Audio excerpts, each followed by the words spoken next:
Hi, I'm Coach Benny, and here's my story of how I became a dating coach. So I grew up in a little town, Missouri, and my mom was kind of a little bit socially reclusive, and my dad was away doing sales all the time, and he didn't really have time to teach me how to be a man. But one thing they made time for was to give me all these religious beliefs, which I bought hook, line, and sinker. I don't have anything against religion, but in my case, these things really hurt me because it made me see the world in terms of black and white, and I was very judgmental and closed-minded, and I had a really hard time relating to anything that had to do with popular culture or things that had something other than to do with heaven or church or religion. And so it created this big social handicap for me where I couldn't relate to other people, and especially I didn't get any attention from girls. Now, I wrote this identity over time that girls just didn't like me, but I didn't know that it had to do with, the energy that I was giving off. So fast forward to age 19, and I'm hanging out with people that I shouldn't have hung out with, and they want to go to a spa, and I'd never been with anybody before. And my very first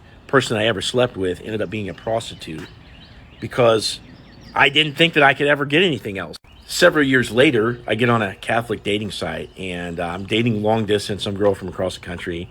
And I end up kind of choosing this person that had the same religion as me, who lived far away because I didn't have the confidence to walk up to a girl in person. And we ended up getting married, and we stayed together for 10 years, had a bunch of kids.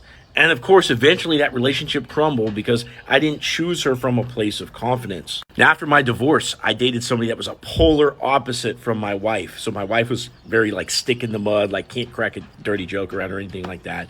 And my first girlfriend after her, bunch of tattoos, really fun and really crazy and toxic. And that girl ended up dumping me, cheating on me, and doing all these things that just really took me on this emotional roller coaster ride. And by that point, I'm in my mid-30s, and I'm like, man, I don't want to go back to the drawing board and get hurt all over again. I really want to figure out this area of life and really just nail it down for good, because ever since I could remember when I was a kid, I could close my eyes and I could see myself with a 10 out of 10 girl.